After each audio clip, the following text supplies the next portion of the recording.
Hello there, friends, and happy National Fantasy Football Draft Day. I hope you all got a draft happening either today or tomorrow, and I want to wish you the best of luck, and I hope you draft an awesome team that's going to send you to fantasy football glory this season. But I want to give you five tips that are going to help you this weekend or anytime between now and the start of the season in your drafts to find the right players. And these are just generalized tips, but let's just start right out. So tip number one. Make sure the players that you're drafting take full advantage of how your league scores points. Now, what I mean by this is in a PPR league, you want to make sure that every single player you pick is a prolific pass catcher. So that means running backs, you need to focus on running backs that catch the ball. You can totally ignore players like Derrick Henry or Marlon Mack, players of their ilk that don't catch it, Sony Michel, right? Guys that don't catch the ball. Don't even bother with them in PPR leagues. Make sure every guy you get is a pass catcher. Likewise, in standard point leagues, you can totally go for those kind of players. Those players are perfectly fine in standard points leagues, and you definitely want to bulk up on running backs in those kind of leagues because wide receivers are seriously devalued in a non-PPR format. All right, let's move on. Tip number two, value. This is something that is so important. When you are looking at, let's say, the third round of the draft, the difference between the best value player of that round and the worst value player of that round can often be upwards of 5 rounds of difference. It is staggering. And if you get my app, you'll totally see what I mean.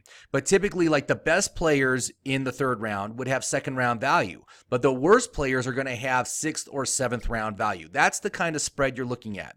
So value is a very important thing to consider. How much projected points is that player going to be getting in the upcoming season? It's critical that you get players that are undervalued relative to your draft position. That's how you win the draft. All right, so tip number 3, take a chance on one player and only one player early in the draft. Oftentimes we see this where, let's say you want to take Todd Gurley. I'm totally in on that. Take Todd Gurley. He is going to be great, but he does carry a large amount of risk. So if you take Todd Gurley, don't take Leonard Fournette. Don't take AJ Green. Don't take other players that are very, very risky, especially in those first 6 picks. You want to get solid, reliable, consistent players on your team, but take a chance on one. Otherwise, you're just stacking your risk, and then you end up with a team, that's got Andrew Luck and AJ Green and Todd Gurley and Leonard Fournette. You are carrying so much risk on that team, it's staggering. So, one guy, just one. Next tip, number 4, don't get tunnel vision. All too often this happens in drafts where there's one guy and you really, really want that guy for your fantasy team. And he's the only guy you're focusing on, and he's the only guy on the list you're looking at. And then right before your pick, someone snipes him. And then you are just in a frenzy because you've got 45 seconds or 60 seconds, and you've got to suddenly find another player. I always make sure that every single round of the draft, I've got 3 possible players to draft. So that way, the odds of 1 getting sniped, it happens, right? 2 getting sniped, very, very unlikely. And the possibility of all 3 getting taken before my pick are almost non-existent. So be sure to do that when you're in your draft. And what I do is I use the queue. I am looking at my app. I am picking my favorite players, and I go to the draft board. I queue those players up. That way I know they're there, they're highlighted, and it's also good because if that player happens to fall to the next round, they'll be highlighted on my list, and I'll see them, and I won't miss them because I'm looking at, 4th round players as opposed to 3rd round players. Finally, tip number 5. In your late round picks, you need to focus exclusively on players with upside.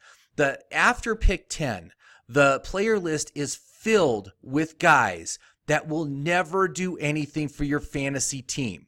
They're running backs who are part of a committee. They're wide receiver 3s or 4s. These guys are never going to get enough volume to be fantasy relevant. So you need to look exclusively for players that have big upside. One of the big things I like to look at is someone in front of them a low reliability player? As an example, Mecole Hardman of the Kansas City Chiefs plays behind Sammy Watkins, one of the least reliable wide receivers in the league right now on a high-powered offense. That is the kind of guy I want to draft in the 15th round so he can get me. So if something happens to Sammy Watkins, he moves into that role and all of a sudden he's a wide receiver too. Likewise, players like that are getting a lot of buzz right now.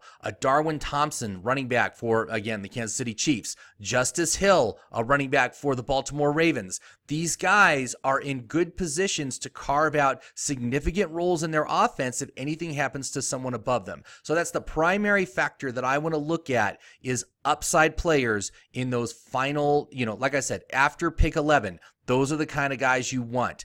Don't bother with someone like Kenny Stills, who is never going to do anything for you in fantasy. He's just not. There's a million examples of those kind of players. Just stay away from them. So anyway, I hope this helps you out. Good luck in your draft today. You're going to rock it. You go in with a plan. You find those players that maximize the benefits of how your league scores points. You get value players every round. You take a chance on one player, only one in your top 6 picks. Don't get tunnel vision on a single player. And then use those late round picks to find those high upside players. And you are going to do good today on your fantasy draft. So thank you very much for watching. I hope you liked the video. Please like and subscribe. Leave a comment. And anyway, happy drafting. Go get 'em.